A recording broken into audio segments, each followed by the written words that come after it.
Repair Assistant is an intelligent analysis tool that looks at the audio and determines what, if any, processing may be needed. It's accessible from the upper right corner of the standalone RX application. Earlier versions were mostly automatic, but from RX10 on, the module window provided more interaction with the user. Repair Assistant incorporates several processes.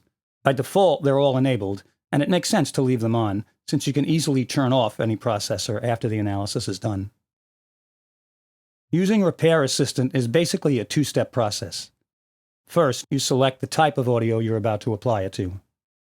The processing modes include voice, musical, percussion, and sound effects. Voice, naturally, is intended for both sung and spoken vocal tracks. Musical is intended for regular musical instruments, piano, guitar, strings, etc., while percussion is specifically for drums and percussion, instruments with strong transients, which might be misinterpreted by the musical algorithm. Finally, sound effects is for general-purpose sounds, as in film audio or ambient backgrounds.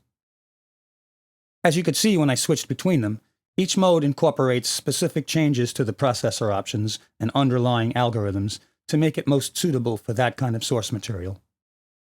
Once you've selected the processing mode, then you just click Learn, and Repair Assistant analyzes the entire file and applies the appropriate processing to address whatever issues it identifies.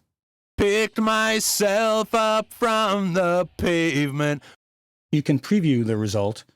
Picked myself up from the pavement. Or use Compare to A/B it against the original audio. Picked myself up from the pavement once more, and I swore this time that's enough. And if the processing is all good, then you're done, and you can render the finished repaired audio file. If you feel you want to tweak the results, Repair Assistant lets you do that directly from the module window. Each process has a button to enable or disable it, and a depth control to increase or decrease the strength of that particular process. There's also a button, the ear, that lets you solo the audio being repaired or removed.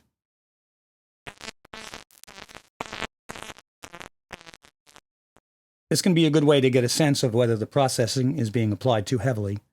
If you hear too much regular audio in addition to the noise being removed, then it might be appropriate to back off on the depth of that process. Again, once you get a result you like, you can hit Render and you're done. But inveterate tweakers may want to go further in customizing the processing, and that's also possible by opening the underlying module chain. Here, you can open the full module window for each of the processing modules used by Repair Assistant and access the full set of controls. This can be useful for not only more detailed customization of specific processing, but also for reverse engineering Repair Assistant's automatic processing choices. The entire module chain can even be saved as a preset for future use. Along with the new GUI, RX10 also introduced a plugin version of the Repair Assistant. We'll look at that in the next video.